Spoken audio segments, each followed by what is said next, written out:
Hello everyone, welcome back in our channel. दोस्तों, आप सभी का स्वागत है। मैं हूं कपिल। तो दोस्तों, आज हम इस वीडियो में क्वेश्चन नंबर 169 को आज हम देखेंगे। हम आपको प्रीवियस ईयर एग्जाम में किस तरीके से इंपॉर्टेंट क्वेश्चंस आपसे पूछे गए, लगातार कंटिन्यू आपके ज्योमेट्री के हम क्वेश्चन आपको प्रोवाइड अप करा रहे हैं, जो कि आपसे यूपी टेट पेपर 2, एसएससी और एमपी टेट में भी, और एसएससी में तो काफ़ी कॉमन क्वेश्चन है, और यूपी टीजीटी पीजीटी मैथ के लिए भी काफ़ी इंपॉर्टेंट्स रहते हैं ज्योमेट्री के ये क्वेश्चन है। तो चलिए शुरू करते हैं अपना सेशन। दोस्तों, अगर आप चैनल पर नहीं हो तो प्लीज़ चैनल को सब्सक्राइब करना बिल्कुल ना भूलें, और साथ साथ ना आप हमारे बेल आइकन को ना ऑन कर दीजिएगा, जिससे कि जो आने वाली वीडियो का जो नोटिफिकेशन है वो आपके पास ना सबसे पहले पहुंच जाए। तो डेली ही ऐसे आपको इंपॉर्टेंट क्वेश्चंस आपको मिलते रहेंगे, तो बने रहिए हमारे साथ। तो आज का क्वेश्चन आपकी स्क्रीन पर है students.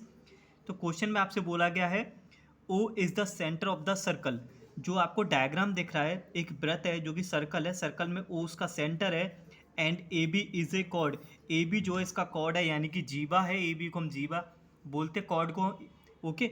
And eighty is a tangent. Eighty जो एक टेंजेंट है, यानी कि एक स्पर्श रेखा है, और जिसमें angle A O B, angle A O B की जो वैल्यू है वो 100 दे रखी है। And then find the value of B A T, angle V A T, यानी कि ये वाला एंगल यहाँ पे आपको बताना है। तो देखिए किस तरीके से इस क्वेश्चन को हम सॉल्व करेंगे, जरा आप ध्यान से समझने की पूरी यहाँ पे कोशिश करना, ओके।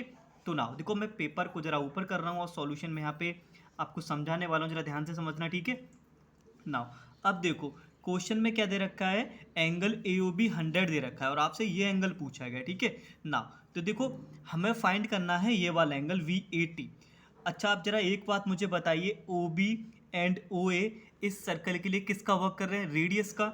किसका वर्क कर रहे हैं, O A is equal to O B. O A is equal to O B is equal to क्या होगा, रेडियस। इस सर्कल के लिए किसका वर्क करेंगे, ये रेडियस का। किसका वर्क करेंगे, रेडियस का, यानी किसकी जो रेडियस है वो सेम होती है किसी भी सर्कल में। तो ए बी हो गया रेडियस। अब बात करेंगे हम in triangle A O B, in triangle A O B, इस ट्राइंगल में जाएंगे, ट्राइंगल ए ओ बी में। अब क्या हो गया, इसकी जो अपोजिट साइड है बच्चों वो यहाँ पे सेम हो चुके हैं, क्योंकि इसकी रेडियस थी, अपोजिट साइड है क्या हो गई, सेम हो गई। अगर अपोजिट साइड सेम है तो इसके जो अपोजिट एंगल होंगे वो भी तो इक्वल होंगे। तो इसके जो अपोजिट एंगल हैं इस ट्राइंगल के वो भी इक्वल होंगे। इक्वल एंगल है तो इनको हम मान लेते हैं एक्स, तो फिर हमारा ये भी यहाँ पे x हो जाएगा। तो अब लगाएंगे angle sum property in triangle A O B. किसी भी त्रिभुज में तीनों कोणों का जो योग होता है वो आपका 180 डिग्री के बराबर होता है। तो हम लिखेंगे x plus 100 is equal to 180 degree, okay. तो x और x आपका यहाँ पे हो गया 2x, 2x is equal to 180 minus का 100 and 2x is equal to 80 degree. तो जो x का वैल्यू बच्चों निकल के आएगा वो यहाँ पे आपका निकल के आएगा 40 डिग्री, यानी कि 40 डिग्री x की वैल्यू आपके यहाँ पे हो चुकी है। तो ये भी 40 डिग्री और ये एंगल भी आपका 40 डिग्री हो गया, ठीक है। आपसे पूछा गया angle V A T, angle V A T पूछा गया। अब देखिए, अब चलते हैं यहाँ पे जो प्रॉपर्टी आपकी यूज़ होने वाली है उसे ज़रा ध्यान से समझना।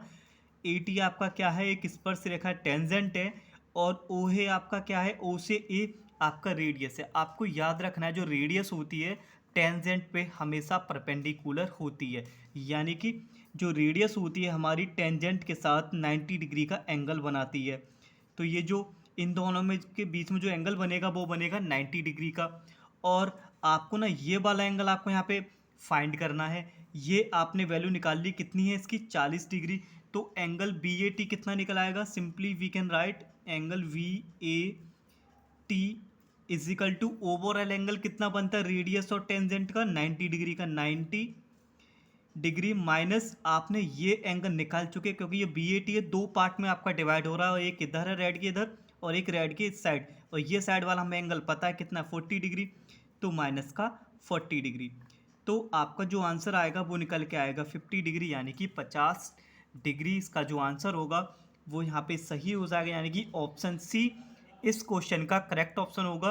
एंड आई होप आपको समझ आ गया होगा। देखो, समझाने में यहाँ पे टाइम लग सकता है, लेकिन जब आपको कॉन्सेप्ट अगर समझ आ जाता है ना तो हम इन क्वेश्चंस को एग्ज़ाम में काफ़ी कम समय में हम सॉल्व कर सकते हैं। तो आपके आने वाले एग्ज़ाम में ये क्वेश्चंस काफ़ी हेल्पफुल रहेंगे। अगर ज्योमेट्री का अगर टॉपिक अगर किसी भी कॉम्पिटिटिव एग्जाम में रहता है वहाँ भी काफ़ी हेल्पफुल रहने वाला है। तो एंड आई होप सब कुछ आपका क्लियर होगा। तो चलिए मिलते हैं अगली वीडियो में एक और नए क्वेश्चन के साथ।